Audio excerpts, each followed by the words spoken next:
I was loading up the wonderful game of Unturned and saw something I haven't seen in a while, the Unturned tutorial. Arguably a decent tutorial for a game like Unturned. I've played it once, and like many, it's a very easy tutorial. And then all of a sudden, I was interested in the competitive scene of the Unturned tutorial.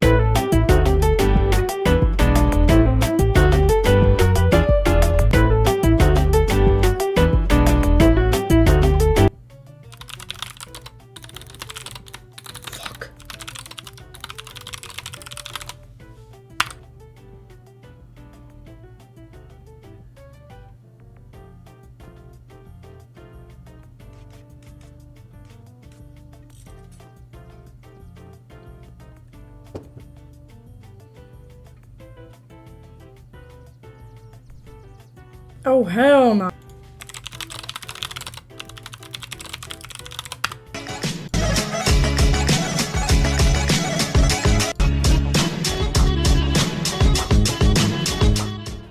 Once I saw that P9 did a glitchless, so to speak, run on the tutorial, I had to beat it, even though it was made like 5 years ago.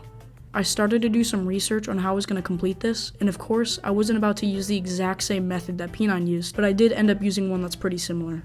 On my first go, I thought it would be beneficial to keep the Zubek and get the experience from the zombies to upgrade the skills to move quicker, but then I realized that's not going to cut it and waste way too much time. But that's when I realized a major flaw in his plan. Just like in the first video, I could scrap my clothes that you choose on your character to get materials for the siding. I chose the firefighter character because the clothes give you metal scrap and decided to go with that plan. I tried placing the sidings on a ton of different angles around the walls, but found out the placement in his run was basically the only area that you can place them without it being blocked. I also tried sandbags with other characters that give you cloth, and then realized the sandbags were also blocked everywhere. After doing even more research, I knew the only way to do this was the same way that P9 did, but use my own way of getting metal scrap instead of scrapping the Zubek. Also, in his videos, the ladders were really slow, and a feature was added not too long ago that allows you to interact with ladders, which teleports you to wherever your cursor is.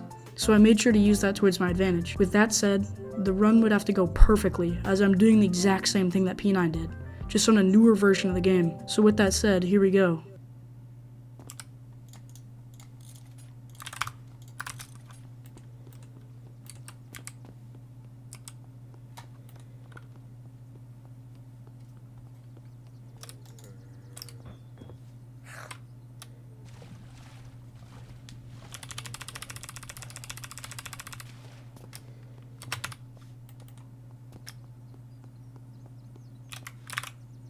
In P9's video, he claims a world record, so I'm gonna claim that world record, even though definitely hundreds of people have beaten it, but we don't need to talk about that. Now, am I really proud of beating a quote-unquote record set by someone 5 years ago and only beating it by just a second? Obviously I am.